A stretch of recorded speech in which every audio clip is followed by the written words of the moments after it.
Hello friends, good morning. Welcome back to my channel Sushmita vlog. তো বন্ধুরা কেমন আছো? আশা করছি ভালো আছো। আমিও তোমাদের আশীর্বাদে ভালো আছি। তো বন্ধুরা দেখো, সকালবেলা ঘুম থেকে উঠে তো আগে জলটা ধরে নিয়েছি। তো আর ওদিকে ছেলেটাকে ডেকে দিয়েছিলাম। তো ছেলেটা ঘুম থেকে উঠে ব্রাশ করে নিয়ে তো কলে জল পড়ছিল, তো সেই জল এক গ্লাস খেয়ে নিয়েছে। তো ওর জন্য আমি আবার একটু সাবু বানিয়ে দিলাম। তো ও আর খেলো না, বলছে আমার পেটটা ভার করছে, তো আমি এসে খাবো। তো আমাদের বন্ধুরা সকালবেলা করে সাবুর শরবত হয়, তবে সব দিন হয় না, মাঝে মাঝে করি। কেননা সাবু জাল দিয়ে যদি শরবত করে খাওয়া যায় না, পেটটা কিন্তু প্রচুর ঠান্ডা হয়। তো দেখো, আমি ওপাশের টুকিটাকি কাজ করে ঘরের ভিতরে ঝুলগুলো ঝেড়ে নিলাম, নিয়ে আমি এই যে বিছানাটা গুছাতে শুরু করে দিয়েছি। তো আজকের আবার বারে বৃহস্পতিবার। তো এখন বাজে 7:30। তো দেখো বন্ধুরা, বিছানাটা তো ভালো করে ঝেড়ে নিয়েছি, আর ওপাশের বেডশিটগুলো একটু কুঁকড়ে গিয়েছিল, তো ওই জন্য আবার উঠে গিয়ে ভালো করে বেডশিটের ধারগুলোকে ঠিক করে দিলাম। তো দিয়ে আবার চলে এলাম বাইরে বারান্দার দিকে। তো বারান্দায় যে মাকড়সার ফাঁদ হয়েছে টুকিটাকি, তো ভাবলাম সেই যখন ঘরের ভিতরটা পরিষ্কার করলাম, তো বারান্দাটা একটু ঝেড়ে দিই। তো এই জন্য মাকড়সার ফাঁদগুলো পরিষ্কার করছিলাম, আর ওপাশে একটা মাছওয়ালা এসে ডাকছে। তো আমি সবসময় মাছ নিই, সেই কারণেই ডাকছে। তো আমি গিয়ে দেখলাম যে কুয়া ভোলা নিয়ে এসছে। তো আমি আবার 500 কুয়া ভোলা নিয়ে এলাম। তো দেখো, কলের কাছে এখনও বাসনগুলো পড়ে আছে, বাসনগুলোও মাজা হয়নি। তো মাছটা কিনে নিয়ে রান্নাঘরে চাপা দিয়ে রেখে দিয়ে আমি ঘর দুয়ারগুলো মুছে নিয়েছি। তো মুছে নিয়ে তারপরে আমি চলে এসেছি মাছ কাটতে। তো এপাশে মাছটা কাটছি, এখন বাজে কিন্তু 8:30 মতো। আর এপাশে দেখো, কলটাও চালিয়ে দিয়েছি, ড্রামটাও ভর্তি হয়ে এসছে। আর এই যে রাস্তার দিকে কয়েকটা বাচ্চা খেলছে। তো বাচ্চাগুলোকে আমি ডাকলাম যে আমি মাছ কাটছি, চলায়, আমার এই ড্রামটা ভর্তি হয়ে যাচ্ছে, একটু কলটা বন্ধ করে দিবি। তো বাচ্চাগুলো খেলাধুলা করছে বলে ওরা আসতে চাইছিল না। তো আমি আবার একবার ছেড়ে দুবার ডাকলাম, ডাকতে তখন বাচ্চাগুলো চলে এসছে কলটা বন্ধ করতে।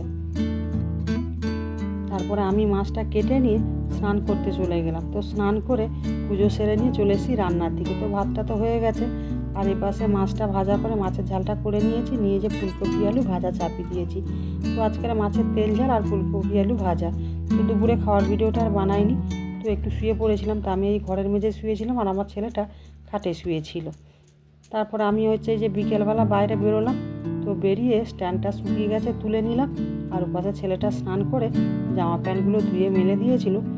তো ঘর দুয়ারগুলো সব ঝাঁট দিয়ে চলে এলাম জামা কাপড় তুলতে। তো দেখো, এখনও বাইরে কেমন রোদ, এখন কিন্তু বিকেল 5টা বাজে। তো রোদটা দেখে যেন মনে হচ্ছে বৈশাখ মাসের রোদ। আর এদিকে দেখো, রান্না করেছিলাম, রান্নার বাসন খাওয়ার বাসন কিছু মাজা হয়নি। আসলে কি বলো তো বন্ধুরা, খাওয়া দাওয়ার পরে না বাসন মাজতে যেন অস্বস্তি হয়। এই জন্য বাসনগুলো রেখে দিয়েছিলাম বিকেলবেলা মাজবো বলে। হ্যালো ফ্রেন্ডস, এটা আমি সন্ধ্যাবেলা সাবু খাচ্ছি। সকালে ভিজিয়েছি, সকাল থেকে খাওয়ার টাইম, সকালে শুধু জলটা খেয়েছি, সাবুটা করেছি।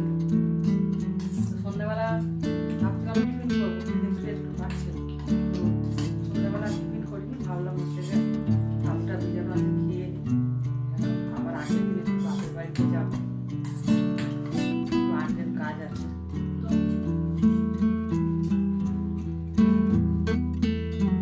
এমনি পড়ে থাকলে দেখো, আমার ছেলে খায় না। যেই আমি খেতে বসেছি, অমনি এসে বলছে আমাকে একটু দাও গালে। অথচ খেতে বললে একটু খাবে না। আমাকে চুল কাটতে আমার ভালো লাগছে, আমাকে চুলটা কাটতে ভালো লাগছে।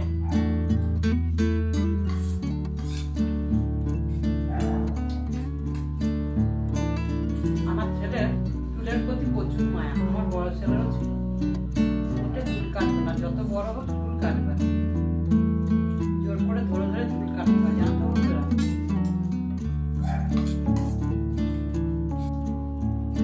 বন্ধুরা, ভিডিওটা আজকে আমি এখানেই শেষ করবো। সবাই ভালো থেকো।